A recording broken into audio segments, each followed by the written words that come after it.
Осы қасиетті Рамазан айында 26-сынан 27-сіне қараған түні Қадыр түні деген бар. Сол туралы қандай мәлімет айта аласыз? Қадыр түні демектің мағынасы қасиетті түн деген мағына.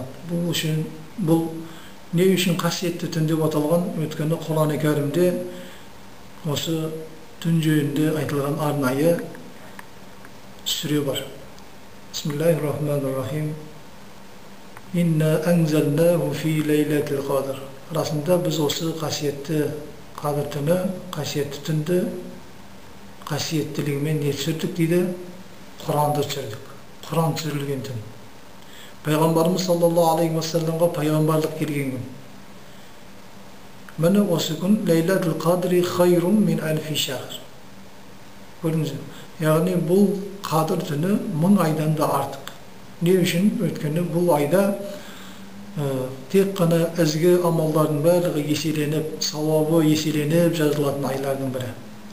Соны үміт еткен халде біз шынайы тақуалығымызбен ұстауға иншалла әрекет қыламыз. Вама адрака ма Лейлатул Қадр. Лейлатул Қадр деген не нәрсе ол дейді? Сен қалай білесің оны? Аллах Тағала Құран-ы Кәрім. Лейлатул Қадри хайрун мин альфи шахр. Бұл Қадыр түні 1000 айдан да артық дейді. Leylatul Qadri hayrun min alfi şahr. Tenezzalul melaiketi ve ruh. Сол түні tenezzalul ruh, періштелер, ruhlar жерге түседі. Жерге түседі. Tenezzalul melaiketi ve ruh. Fiha bi izni rabbihim min kulli amr. Олар Алланың бұйрығымен ғана жерге түседі. Selamun hiye hatta matla'il fajr. Яғни бұндай сәлемдер, дұғалар олар да сол Қадыр түнінде күтіп, үміт етіп, Аллахтан сауапты үміт етіп, сол дұғалардың, оразаның, намаздардың қабыл болуын үміт етіп отырған құлдардың ортасында бүкіл періштелер де қатысып, солармен бірге дұға қылатын күн. Бұл таң атқанға дейін жалғасады деді.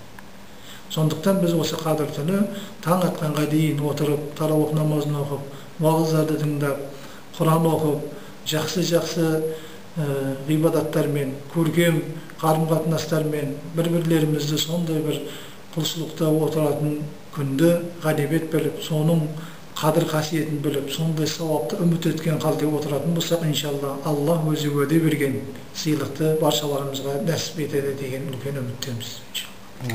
Рахмет.